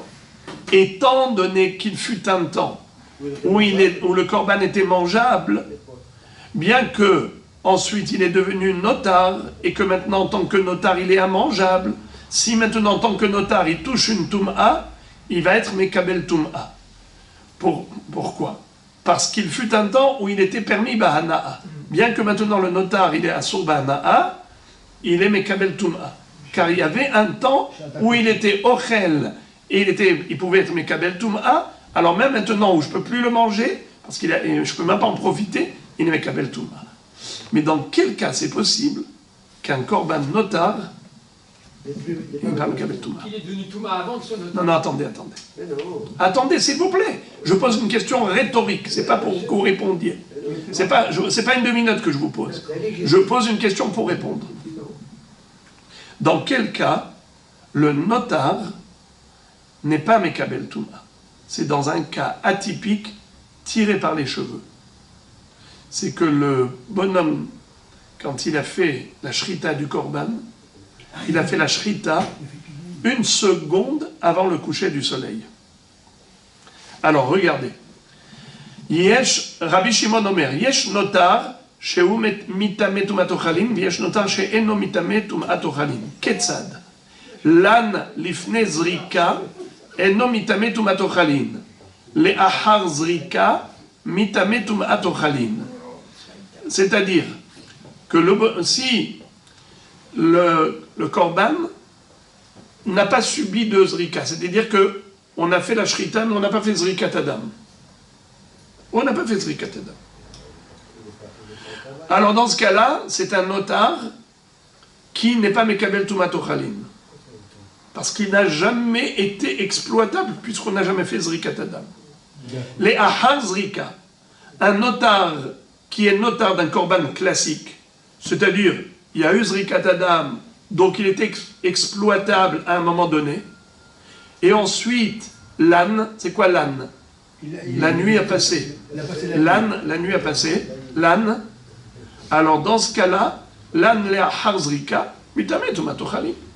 Si on parle de la nuit qui a passé, mais après qu'il y a eu zrika, c'est-à-dire, prenons un korban par exemple hatat. Combien de temps on peut manger toute la nuit? Quand est-ce qu'on fait la shrita? On fait la shrita en journée. Quand est-ce qu'on fait la zrikat adam? En journée. Ensuite, il y a eu le coucher du soleil. On peut manger? Oui. Jusqu'à quand? Jusqu'à l'aube. Maintenant, imaginons qu'il y a eu zrika, et ensuite la nuit est passée, et il nous reste la viande notar. Est-ce que cette viande-là, elle peut devenir Mekabel Touma? Oui. Oui, bravo. Oui. On vient de dire les ahar zrika, mitame tumat ochalin. Maintenant, regardez la subtilité que je vous ai dite.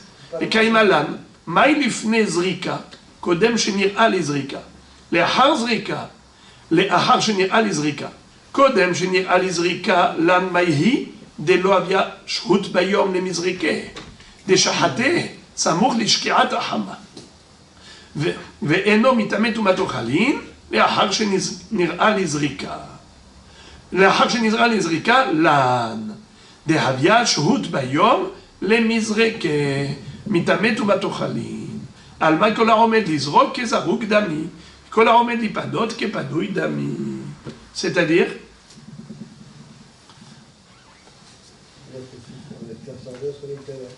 ce qu'on a dit tout à l'heure, que ici l'aptitude de ce korban, elle provient du temps qu'on avait d'en profiter. C'est-à-dire, même mieux seulement, mieux que ça encore. Même si le korban n'était jamais exploitable. Pourquoi? Le bonhomme a fait shrita, par exemple, 1 heure avant le coucher du soleil. Est-ce qu'il avait le temps de faire la zrika? Oui. Et finalement, il n'a pas fait la zrika. Et la nuit a passé. Notar. Dites-moi, quel est le din de cette viande? Est-ce qu'elle s'appelle Ochel et Mekabel Tumat Ochalin ou pas? Non, elle s'appelle pas Ochel. Non, parce qu'il n'a pas fait. Il n'y en a pas un seul qui dit juste. Il a pas fait. Alors, ce n'est pas grave. C'est que même si elle n'a pas eu de zrika, étant donné que potentiellement il était possible de faire zrika, kol haomed liot zaruk ke zaruk dami. Donc elle est corban et alors... Mais dans quel cas on dit que s'il n'y a pas eu de zrika, le notar n'est pas mekabel tum'a, c'est au cas où il ne pouvait pas faire zrika potentiellement. Par exemple, s'il a fait la shrita du korban 1 seconde avant le coucher du soleil. Est-ce qu'il avait le temps de faire zrikat adam en journée? Non. Ça, c'est le style de notar qui n'est pas Mekabel Tum'a. Car même potentiellement, il n'aurait pas pu faire la zrika. Alors répétons. Kol haomed lizarek kezaruk. Vous avez vu comment on a déduit de là que le potentiel de zrikat adam est considéré comme zrikat adam réellement. Alors attends, cette viande-là, Maintenant, elle a été shritée donc une seconde avant la tombée de la nuit. Elle est Mekabelet Touma? Non. Non. Donc, on peut Parce la qu'on n'avait pas le temps de faire la zrika. Et donc, celle-là, on peut la consommer de toute façon. Non, pas du tout. On peut rien faire avec. Mais malgré tout, ça c'est sûr qu'on peut rien faire avec. La soubana et tout. Seulement, on dit que dans ce cas, elle n'est pas Mekabelet Touma. Pourquoi? Parce que c'est un notar qui n'était pas Raoui la Chila et qui n'était pas, même pas Raoui les Zrika. Donc ça ne s'appelle pas Ochel. Donc si ça ne s'appelle pas Ochel, donc il n'y a pas de Touma. De Touma. Alors, mais qu'est-ce qu'on fait de cette viande? Il faut la brûler. La brûler. La brûler, donc, quelle importance qu'elle soit ou non, Mekabelet Touma. Puisqu'on va la brûler. On va prendre dans une considération. Bonne question. J'ai déjà donné la réponse, mais je la répète. Si par exemple on avait de la trouma, la terouma tehora, qui a touché cette viande, est-ce que cette terouma a contracté la touma, oui ou non? Est-ce qu'elle a touché quelque chose de tamé? Non, c'est pas tamé. Ça dépend. Si cette bête-là, c'est-à-dire la shrita, elle avait eu lieu 1 heure avant, on avait le temps de faire la zrika, alors donc il y avait aptitude à faire la zrika tadam, donc ce notar-là, il est mekabel touma. Et donc la terouma qui a touché cette viande qui était tamée, il faudra la brûler aussi. Mais si il y a eu la shrita juste 1 seconde avant le coucher du soleil, donc il n'y avait pas le temps de zrika. Donc s'il n'y avait pas le temps de zrika, donc il n'y avait même pas d'aptitude, il n'y avait même pas de potentiel de zrika, alors je ne peux pas dire Kezarouk. Si je ne peux pas dire Kezarouk, donc c'est un notaire qui n'est pas Mekabel Touma. Si ce n'est pas Mekabel Touma, donc même si ça a touché une Touma, et après je prends la terouma, je touche cette viande avec, il n'y a rien qui se passe. Pourquoi on l'appelle notar? Notaire parce que le temps est passé. Le temps a passé. Le temps, mais elle n'était pas consommable, la bête. Elle n'était pas, on ne pouvait pas l'offrir. Oui. Il n'y a pas eu la zrika, il n'y a rien du tout, donc elle n'est même pas notar. C'est vrai. C'est vrai. Mais le temps de notar, c'est la nuit. La nuit, c'est... Mais on parle de notar quand on a fait quelque chose qui était dans les règles et qui a dépassé son temps. Non. Là, c'est pas C'est là l'erreur. C'est que vous avez cru qu'on ne peut pas cumuler les titres. On peut cumuler les titres. C'est pas soul et c'est notar. Absolument. On va dire quelque chose qui était consommable. En bonne et due forme, qui n'a pas été consommé, ça devient un notar. Ça c'est sûr. Parce qu'il a... Oui, c'est certain même. Oui, mais même ce cas-là où ce n'était pas consommable, mais même si on ne peut pas consommer, c'est là le chidouche. Alors maintenant, la Gemara dit Ve'eno mitame tumato chalin achar shenir'a lizrika la daviashut beyom lemizreke mitame tumato chalin alma kol haomed lizaruk kol haomed lizrok kezaruk dami. Maintenant, où est-ce qu'on retrouve une référence pour le deuxième détail? Et kol haomed li padot kepadui dami detania Rabbi Shimon Omer para mitama tumato chalin ho'il ve'itala sha'at kosher. Ve'amar Ish Lakish.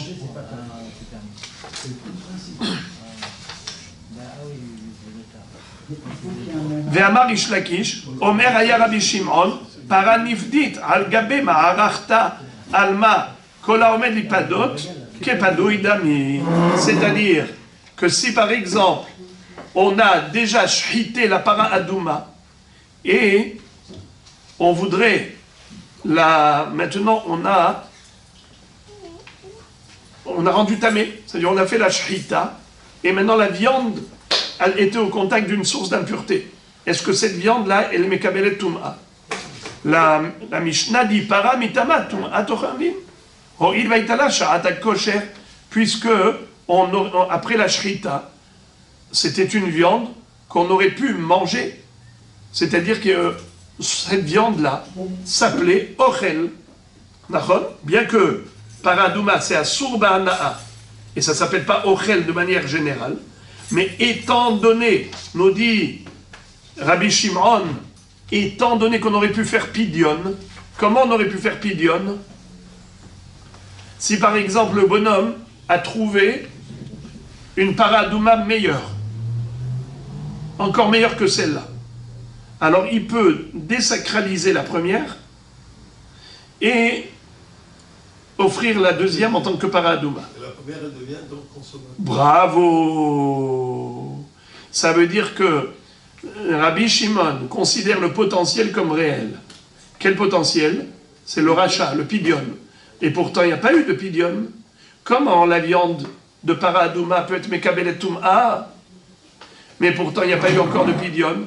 Rabbi Shimon, c'est Rish Lakish qui nous enseigne cela. Rabbi Shimon disait para nifdit al gabe ma'arachta al makol haomed ipadot kipadou idami. C'est-à-dire, même si on a déjà établi tous les membres de la paradouma sur le bûcher, tant qu'on n'a pas encore allumé le feu pour brûler la vache rousse, malgré tout, étant donné qu'il y a une possibilité de faire pidion, c'est considéré comme déjà padouille. Et puisque c'est considéré comme déjà padouille, alors la viande elle est mangeable. Si elle est mangeable, alors elle est mekabelet tum'a.